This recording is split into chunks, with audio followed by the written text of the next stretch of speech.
Good morning વિદ્યાર્થી મિત્રો. હવે ગયા લેક્ચરની અંદર આપણે સવર્ગ સંયોજનો નામનું ચેપ્ટર અને ત્યાર પછી જૈવિક અણુઓ નામનું ચેપ્ટર આપણે આખું કમ્પ્લીટ કર્યું હતું. બરાબર. હવે તમારા સિલેબસમાં ટોટલ 3 ચેપ્ટર બાકી છે. ચેપ્ટર નંબર 1 ઘન અવસ્થા, ચેપ્ટર નંબર 2 દ્રાવણો અને ચેપ્ટર નંબર 6 તત્વના અલગનના સામાન્ય સિદ્ધાંતો અને પ્રકરણો. બરાબર.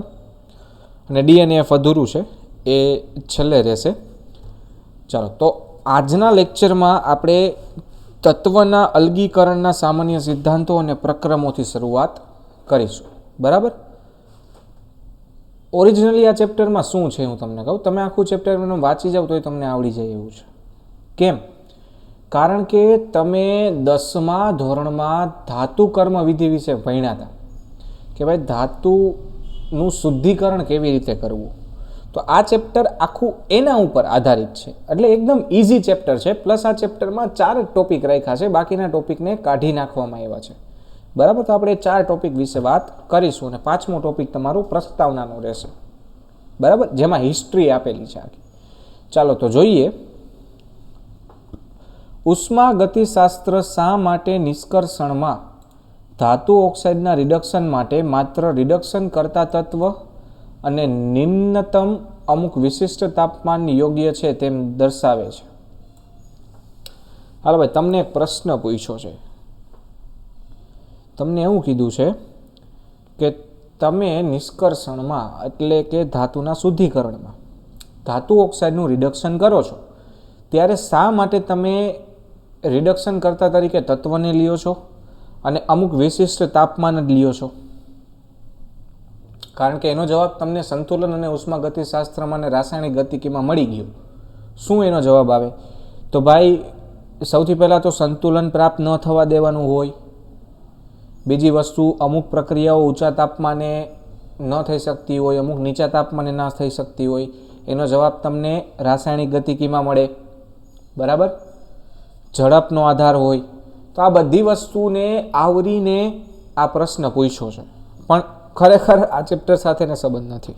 જો સંસ્કૃતિનો ઇતિહાસ પ્રાચીન નમૂનાઓમાં ઉપયોગમાં લેવાયેલી ધાતુઓ સાથે ઘણી રીતે સંકળાયેલો છે. આપણી જે સંસ્કૃતિ છે, આપણી સંસ્કૃતિનો ઇતિહાસ, જેટલા પણ પ્રાચીન આપણી પાસે નમૂનાઓ છે અને એ નમૂનાઓ ઘણી બધી ધાતુ સાથે જોડાયેલા છે. માનવ સંસ્કૃતિના જુદા જુદા સમયગાળાએ જુદી જુદી ધાતુઓના નામ આપેલા છે.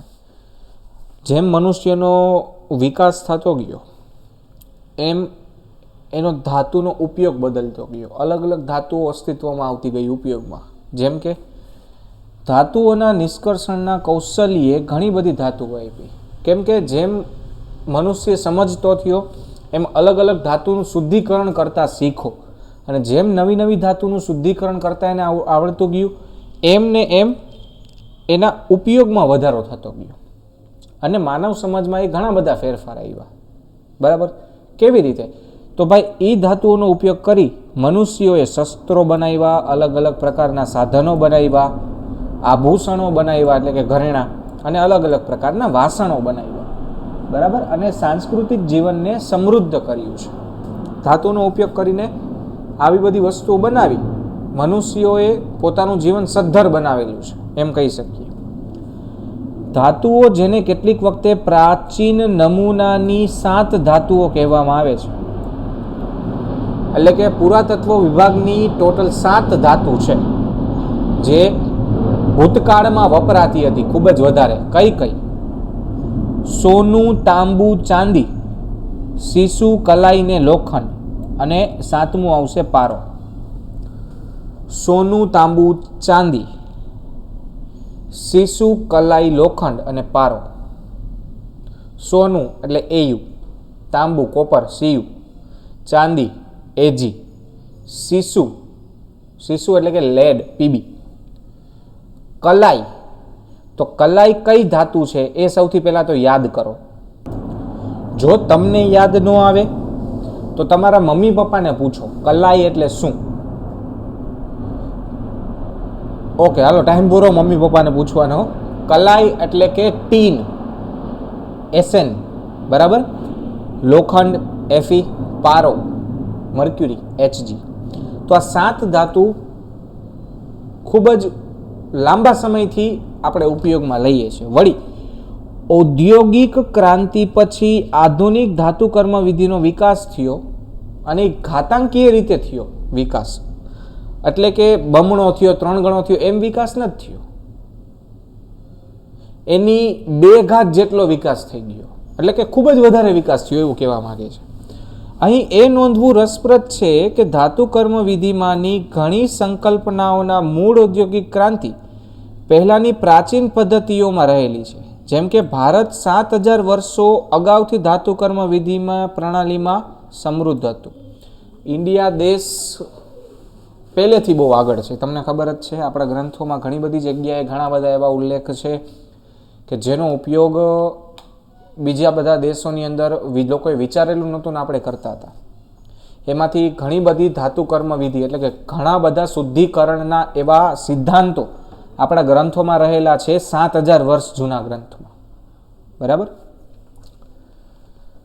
ભારતીય ધાતુ કર્મ વિધિના ઇતિહાસ માટે 2 અગત્યના સ્ત્રોત કયા છે? પુરાતત્વીય ઉત્ખનન એટલે કે ખોદકામ અને સાહિત્યીય પુરાવાઓ એટલે કે ગ્રંથો. તમને ખોદકામ કરીને નમૂના મળે અથવા તો તમને સીધા ગ્રંથ મળે જેમાં આ બધી વસ્તુ લખેલી હોય, બરાબર. એ આપણને એવું દર્શાવે કે જૂના જમાનામાં ધાતુનો ભરપૂર ઉપયોગ થતો હતો. સમજાણું? હવે એક માર્કના પ્રશ્ન આવે છે, ખાસ જોજો. ધાતુનો પ્રથમ પુરાવો ભારતીય ઉપખંડમાંના બલુચિસ્તાનમાં મેહગઢમાંથી આશરે 6000 BCE સમયનો મળી આવેલો તાંબાનો મણકો છે. તાંબાનો મણકો આપણને 6000 વર્ષ બિફોર ક્રાઇસ્ટ,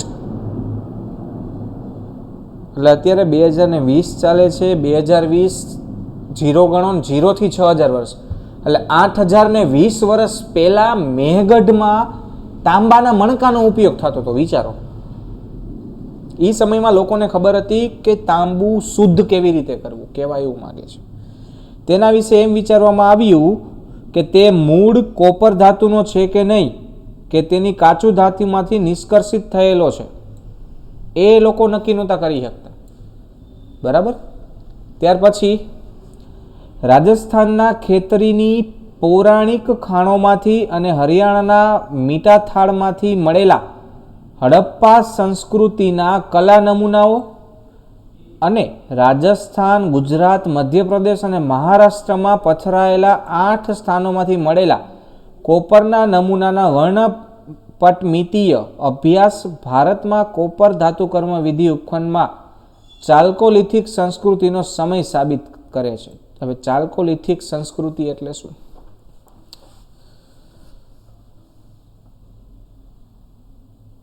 ચાલ્કોલિથિક એટલે કે કોલસા વડે શુદ્ધ કરાયેલું તાંબુ.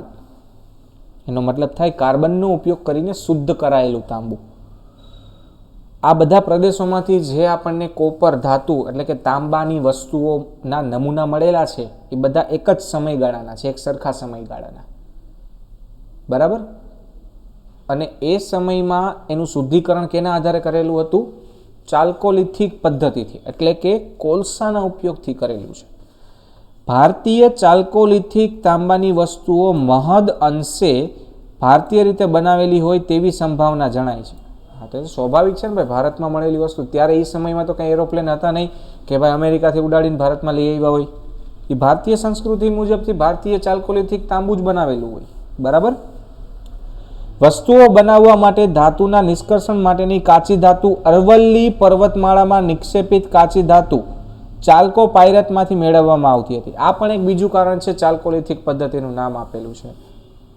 ચાલ્કોપાયરેટ કાચી ધાતુનું નામ છે જે અરવલ્લી પર્વતમાળામાંથી મળે છે. આ ઉપરાંત તમને ખબર હોય તો રાજા મહારાજા તામ્રપત્રો લખતા, શિલાલેખ લખતા, પથ્થર ઉપર લખે કોતરણીથી, બરાબર. એ બધી વસ્તુ જોવો જોઈએ તો તામ્રપત્રો અને શિલાલેખોમાંથી લખાણના એકત્રીકરણ કરીને આર્કિયોલોજીકલ સર્વે ઓફ ઇન્ડિયા દ્વારા પૂર્વ શતક દરમિયાન સંકલન અને પ્રકાશન કરવામાં આવ્યું છે, જેમાં રાજવી દસ્તાવેજોને તાંબાના પતરા પર કોતરવામાં આવતા હતા, જેને તામ્રપત્ર કહેવાય. રાજા મહારાજાના જે દસ્તાવેજો હોય, અગત્યના કાગળિયા આપણે કહીએ, આપણે કેમ ઘરના અગત્યના કાગળિયા આપણે સાચવીને રાખીએ, એમ એ લોકો એને સાચવવા માટે તાંબાના પતરા ઉપર લખતા, એને તામ્રપત્ર કીધું છે.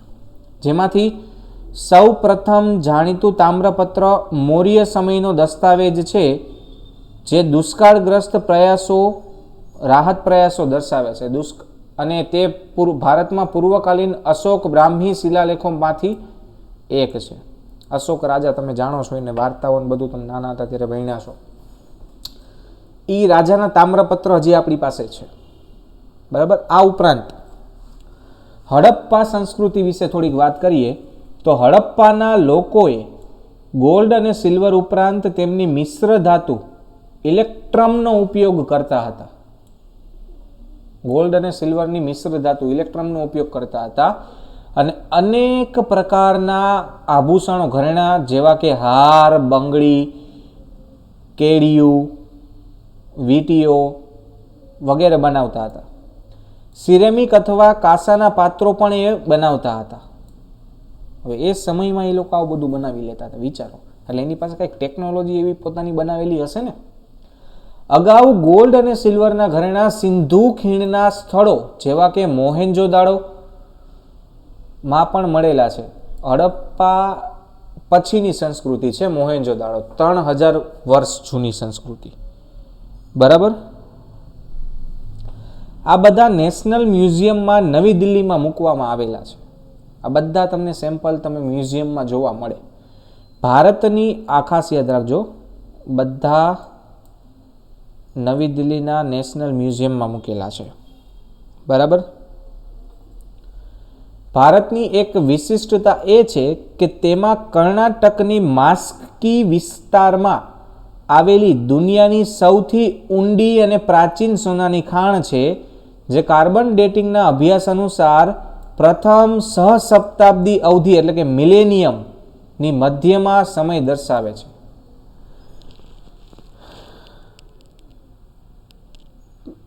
મિલેનિયમના મધ્યમાં સમય દર્શાવે એટલે કે 50,000 વર્ષ જૂની સોનાની ખાણ કર્ણાટકની માસ્કી વિસ્તારમાં આવેલી છે. દુનિયાની સૌથી જૂની સોનાની ખાણ ઇન્ડિયામાં છે. આ વસ્તુ કદાચ તમે અત્યાર સુધી ક્યાંય જોઈ નહીં હોય, સાંભળી નહીં હોય, પહેલી વાર જોવો છો, એટલે આ વસ્તુ ખાસ યાદ રાખજો, બરાબર. ચાલો, ત્યાર પછી ઋગ્વેદના સ્ત્રોતો ભારતમાં કાંપવાળી ગોલ્ડ નિક્ષેપની જગ્યાઓ દર્શાવે છે. ઋગ્વેદની અંદર એનું લખાણ છે કે ભારતમાં આવી જગ્યાએ કાપની સાથે સોનું આવે છે, એટલે કે નદીમાં. પ્રાચીન સમયમાં સિંધુ નદી સોનાનો એક અગત્યનો સ્ત્રોત હતો. એ રસપ્રદ છે કે કાપવાળું સોનું આધુનિક સમયમાં પણ નોંધવામાં આવેલ છે, પરંતુ હાલમાં એવું નોંધવામાં આવ્યું છે કે માનસરોવરના વિસ્તારમાં અને થોકિયાલુંગ, આ જગ્યાનું નામ છે, માં સોનાની મોટી ખાણો છે, જે હજી સુધી આપણને મળેલી નથી. આ ઉપરાંત પાલી લખાણ અંગુતારા નિકાયમાં, આ જગ્યાનું જ નામ છે, કાપવાળા સુવર્ણ સોનાના રજકણોમાંથી અને કણમાંથી સોનાની પુનઃપ્રાપ્તિનો ઉલ્લેખ પણ ઋગ્વેદમાં છે. હવે તમે વિચારો, એ સમયમાં આપણો ઋગ્વેદ એટલે કેટલો વિકસિત કહેવાય એમ, કે નદીમાં પાણી સાથે આવતા કાપમાંથી પણ સોનાને બહાર કાઢવાની વાત કરેલી છે. સમજાણું? હજી સુધી આપણે અહીંયા સુધી ડેવલપ નથી થયા, થઈ જશું.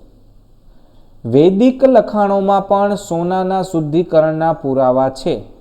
ત્યાર પછી 3જી અને 4થી સદી બિફોર ક્રાઇસ્ટ મૌર્ય યુગમાં લખાયેલ કૌટિલ્યના અર્થશાસ્ત્રમાં પણ ખાણો અને ખનિજો અંગેના લાંબા વિભાગમાં રાસાયણિક પદ્ધતિઓ વિશેની માહિતી છે.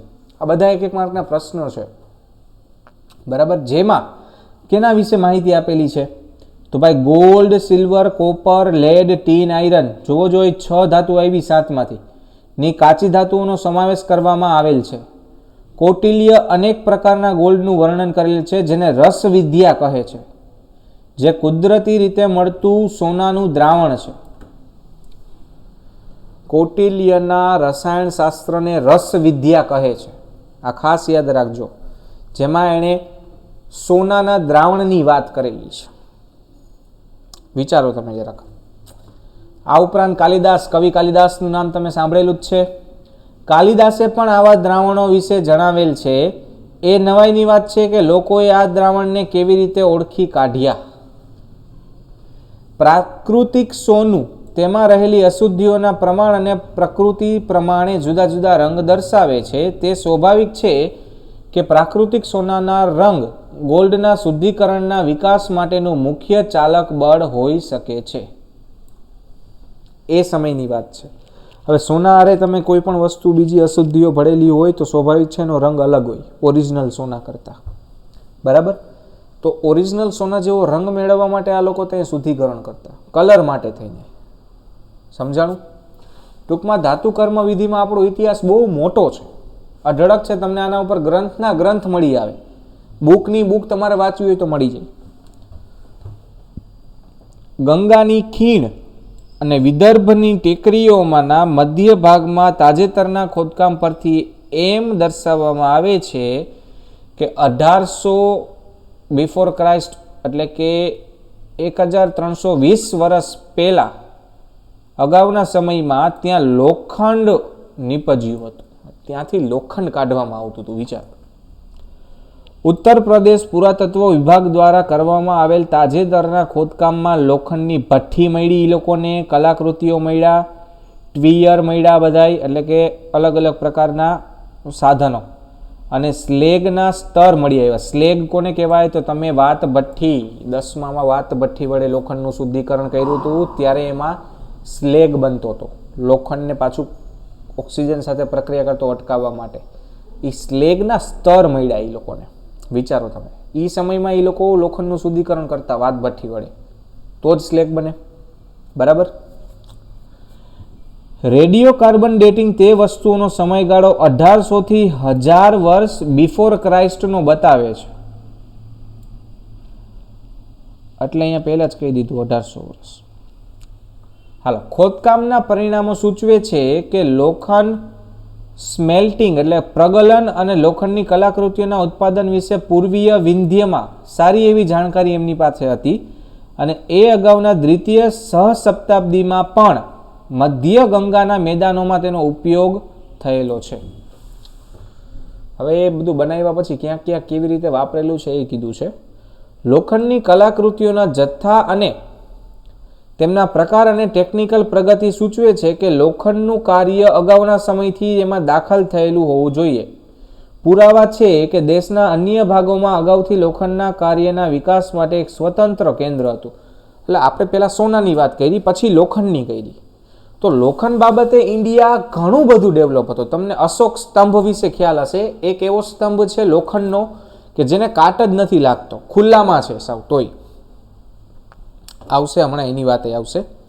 તો એ એક અજાયબી છે. અને અજાયબી કહીએ કે આપણું ટેકનિકલ જ્ઞાન કહીએ, આપણા પૂર્વજોનું, બધું એક જ. બરાબર? લોખંડનું પ્રગલન અને લોખંડનો ઉપયોગ દક્ષિણ ભારતના મહાપાષાણી સંસ્કૃતિમાં પણ વિશેષ કરીને થયેલો છે. એટલે અહીંયા લોખંડ વાપરેલું છે. ઘડતર લોખંડ એટલે કે ફોર્જિંગ આયરન. તમે વાત ભઠ્ઠીમાં લોખંડ બનાવો ત્યારે પહેલાં ઘડતર લોખંડ બને.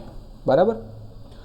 ઘડતર લોખંડના ઘડતરમાં ભારત પ્રથમ સહશતાબ્દીમાં ટોચ પર હોવું જોઈએ.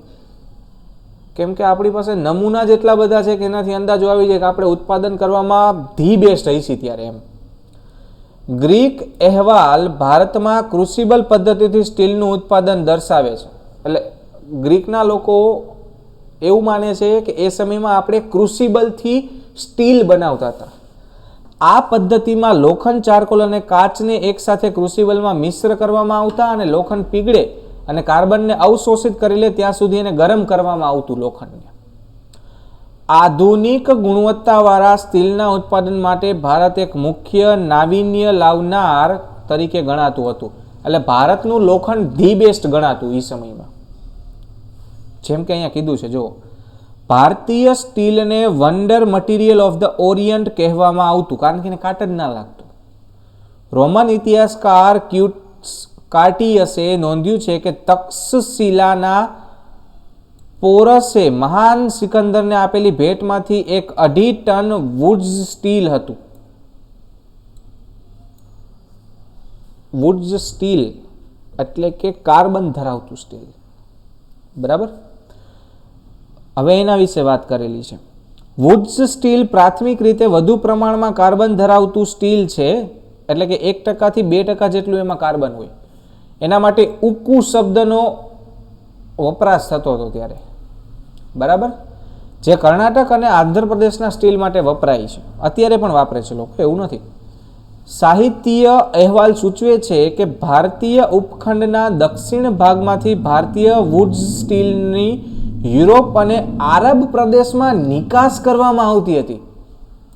એટલે આપણે ખાલી બનાવતા ને વાપરતા નહીં, આપણે બનાવીને ઇન્ડિયા બહાર એની નિકાસ કરતા હતા. તે મધ્ય પૂર્વમાં અગ્રેસર બન્યું અને તેને દમાસસ સ્ટીલ નામ આપવામાં આવ્યું. લેટેસ્ટ નામ એનું. વુડ સ્ટીલમાંથી એને દમાસસ સ્ટીલ કીધું. બરાબર. માઇકલ ફેરાડેએ લોખંડને અનેક પ્રકારની ધાતુઓ, જેમાં ઉમદા ધાતુઓ પણ સમાવેશ કરાય છે, તેની સાથે મિશ્ર કરી તેના જેવી જ મિશ્ર ધાતુ બનાવવાના એને પ્રયત્ન કરેલા હતા, પરંતુ એ ભાઈ નિષ્ફળ ગયા હતા. દમાસ્કસ સ્ટીલ, આનો ઉલ્લેખ તમને ઘણી બધી જગ્યાએ જોવા મળે આપણા ઇતિહાસમાં. ટીપુ સુલતાનની તલવાર છે જે દમાસ્કસ સ્ટીલની બનેલી હતી. અહીંયા દમાસ્કસ આવે, દમાસસ લખેલું છે ખરેખર. પણ માઇકલ ફેરાડે એ બનાવવાનો પ્રયત્ન કર્યો હતો, પણ બનાવી શક્યા નહોતા. ચાલો, ત્યાર પછી જ્યારે લોખંડની કાચી ધાતુને ઘન સ્વરૂપમાં ચારકોલનો ઉપયોગ કરી ડિડક્શન કરવામાં આવે છે, ત્યારે છિદ્રાળુ લોખંડના ચોસલા બને છે. મેં તમને કીધું હતું ને, આથી રિડક્શન પામેલા લોખંડના ચોસલાને છિદ્રાળુ લોખંડના ચોસલા પણ કહેવામાં આવે છે. અને ત્યાર પછી એમાંથી ઘડતર લોખંડ બને. બરાબર. આ પદાર્થમાંથી ગરમ ઘડતર દ્વારા છિદ્રાળુતાને દૂર કરીને કોઈ પણ ઉપયોગી વસ્તુ મેળવી શકાય છે. અને આ પ્રકારે મેળવેલા લોખંડને ઘડતર લોખંડ કહે. જો ઘડતર લોખંડની વ્યાખ્યા આવી ગઈ હોય અહીંયા, ખાસ ધ્યાનથી અંડરલાઈન કરી લેજો. આ એક માર્કના પ્રશ્ન છે બધા ઇતિહાસના. ઘડતર લોખંડનું આશ્ચર્યજનક ઉદાહરણ પ્રાચીન ભારતમાં બનાવાયેલો લોહ સ્તંભ છે. અશોક સ્તંભ મેં તમને જે કીધું એ. તેને દિલ્હીમાં હાલની સ્થિતિમાં આવેલો છે. તેઓ 5મી સદીમાં સ્થાપિત કરવામાં આવેલો હતો. તેના પર કોતરેલું સંસ્કૃત ભાષામાંનું લખાણ સૂચવે છે કે તે ગુપ્ત યુગ દરમિયાન તેમને અન્ય કોઈ જગ્યાએથી અહીંયા લાવવામાં આવ્યો હતો. હવે એનું સરેરાશ સંગઠન વજન, ટકાવાર વજનમાં એનું દર્શાવેલું છે. શું ધરાવે છે એ સ્તંભ જોવો તો. સ્તંભના ઘડતર લોખંડમાં લોખંડ ઉપરાંત 0.15% કાર્બન છે, 0.05% સિલિકોન છે, 0.05% મેંગેનીઝ છે, 0.25% ફોસ્ફરસ છે, 0.005% નિકલ છે, 0.03% કોપર છે, 0.02% નાઇટ્રોજન છે. નાઇટ્રોજન સુધી લડી લીધું છે. વિચારો, એ સમયમાં કાટ ન લાગે એવું લોખંડ બનાવતા એ લોકોને આવડતું હતું. વિચારો, આ એનું સંગઠન છે. તમે અત્યારે આ બધી વસ્તુ ભેગી કરીને એવું લોખંડ બનાવવાની કોશિશ કરો, તમારા ન બને. કેમ? કારણ કે એ મિશ્ર કરવાની પદ્ધતિ કોઈને ખબર જ નથી. નહીં તો દુનિયામાંથી લોખંડના ક્ષારણ નામનો પ્રોબ્લેમ જ આખો હટી જાય. સમજાણું? સંગઠન મળી ગયું, પણ પદ્ધતિ કોઈને ખબર નથી કે આ બધું મિશ્ર કેવી રીતે કરવાનું કે આપણને કાટ ન લાગે એવું લોખંડ મળે. બરાબર. આ સ્તંભની સૌથી અગત્યની બાબત એ છે કે 1600 વર્ષથી વાતાવરણમાં એ ખુલ્લો છે, છતાંય એમાં કાટનું એક નિશાન નથી, ક્ષારણ નથી લાગેલું. આટલું 1600 વર્ષથી ખુલ્લો પડ્યો છે તોય. સ્લેગમાંથી ચારકોલના રેડિયો કાર્બન ડેટિંગથી પુરવાર થયું છે કે મેઘાલયની ખાસી ટેકરીઓમાં સતત પ્રગલન થાય છે. આ સ્લેગનું સ્તર 353 વર્ષ અથવા તો ક્રાઇસ્ટ પછી 128 વર્ષ સમયનું છે. આ અભ્યાસ સૂચવે છે કે ઉત્તર પૂર્વ ભારતના સમગ્ર વિસ્તારમાં લોખંડ પ્રગલન પ્રાચીન સ્થળો ધરાવે છે. એટલે ઇન્ડિયા લોખંડ ઉત્પાદનમાં મોખરે હતું એમ. અગાઉના લોખંડ અયસ્કના ખોદકામના અવશેષો અને લોખંડનું ઉત્પાદન અત્યારે હાલમાં પણ ખાસી ટેકરીઓમાં દ્રશ્ય ભૂમિમાં જોવા મળે છે. એટલે કે એ જે સ્લેગ છે એ સ્લેગના અવશેષો હજી તમને એની ખાસીની ટેકરીઓની જમીનમાંથી મળી આવે એમ. તમે ખોદો તો તમને મળી જાય એમ. બ્રિટનના જે નેચરલિસ્ટ હતા એટલે પ્રકૃતિવિદો, જેમણે પૂર્વ 19મી સદીમાં મેઘાલયની મુલાકાત લીધી હતી અને એમને ખાસી ટેકરીના ઉપરના ભાગમાંથી લોખંડ ઉદ્યોગના વિકાસનું વર્ણન કરેલું છે. એટલે બ્રિટિશ લોકોએ કીધું ભાઈ આ લોકો તો ઘણા ડેવલપ હતા એ સમયમાં એમ. એ લોકોએ સ્વીકારેલું છે. ત્યાર પછી રાજસ્થાનની જાવર ખાણોમાં 6ઠ્ઠી અથવા તો 5મી BCE સદીમાં દરમિયાન ઝીંકના ઉત્પાદનના નમૂના મળી આવ્યા છે. ઝીંક કાઢી લેતા આપણા, વિચારો તમે. ભારત સૌપ્રથમ એવો દેશ હતો જેણે ઝીંકના નિસ્યંદન અંગેની પારંગતતા મેળવેલી હતી. હોનામાં કાપમાંથી હોનું કાઢી લઈએ એ ભારત. દુનિયામાં સૌથી જાજુ લોખંડ દેવાવાળું ભારત. ઝીંક સૌથી પહેલા કાઢવાવાળું ભારત, એમાં પારંગતતા મેળવવાવાળું ભારત. વિચારો, નીચા ઉત્કલન બિંદુને કારણે ઝીંકની અયસ્કનું પ્રગલન કરવામાં આવે છે ત્યારે ઝીંક બાષ્પમાં ફેરફાય છે અને શુદ્ધ ઝીંક વ્યવહાર દસ્ક અધોમુખ નિસ્યંદન પ્રવૃત્તિથી ઉત્પન્ન કરી શકાય છે. એટલે હું કહેવા માંગે છું તમને કહું, ઝીંકની બાષ્પો એને ઠરવા દેવામાં આવે અને અધોમુખ એટલે પછી એ ઝીંકને નીચે પડવા દેવામાં આવે, ડાઉનવર્ડ એટલે કે અધોમુખ. બરાબર. જેમાં બાષ્પને નીચેના સંગ્રહ પાત્રમાં સંઘનિત કરવામાં આવે. મેં તમને પહેલા જ કીધું આ પદ્ધતિ પારાને પણ લાગુ પાડવામાં આવી હતી. હવે પારો આવશે. ભારતીય ધાતુ કર્મવીરો આ પ્રકૃતિમાં પણ નિષ્ણાંત હતા. આનું 14મી સદીના સંસ્કૃત લખાણમાં વર્ણન કરવામાં આવેલું છે. એટલે મર્ક્યુરીને પણ આ રીતે શુદ્ધિકરણ કરવામાં આપણા લોકો નિષ્ણાંત હતા. બરાબર. ભારતીયોને પારા વિશેનું જ્ઞાન હતું અને તેઓ તેનો ઉપયોગ વૈદિકીય હેતુ માટે કરતા હતા, એટલે ઉપચારમાં એનો ઉપયોગ કરતા. ખોદકામ અને ધાતુકર્મના વિકાસમાં બ્રિટિશ સાંસ્થાનિક યુગ દરમિયાન અધોગતિ એટલે કે ડિક્લાઇન, ડાઉન, નીચે આવી ગયા. આપણે અંગ્રેજો રાજ કરવા ન આવ્યા હોત તો ઘણું બધું ઇન્ડિયા અલગ હોત. 19મી સદીમાં ફરી રાજસ્થાનની ખીણો જે લગભગ લુપ્ત થવા આવેલી હતી અને લગભગ છોડી દીધી હતી, એના ખોદકામમાં વેગ આવ્યો 19મી સદીમાં, એટલે કે અંગ્રેજો ગયા પછી. 1947માં જ્યારે ભારતે આઝાદી મેળવી ત્યારે વિજ્ઞાન વિશેના યુરોપીય સાહિત્યએ પોતાની મેળે દેશમાં ધીમે ધીમે માર્ગ શોધી કાઢ્યો હતો. અને ફરીથી પશ્ચાત સ્વાતંત્ર્ય એટલે કે આઝાદી મળ્યા પછીના યુગમાં ભારત સરકારે રાષ્ટ્રીય ઘડતરની પ્રક્રિયાની શરૂઆત કરી, જુદી જુદી વિજ્ઞાન અને ટેકનોલોજીની સંસ્થાઓની સ્થાપના કરી અને હવે આધુનિક પદ્ધતિઓ વિશે આપણે નેક્સ્ટ લેક્ચરથી ભણીશું. તો આજના લેક્ચરમાં આપણે આખો ઇતિહાસ જોયો. નેક્સ્ટ લેક્ચરમાં આપણે ચેપ્ટર આગળ વધારીશું. બરાબર. ચાલો, થેન્ક યુ સો મચ.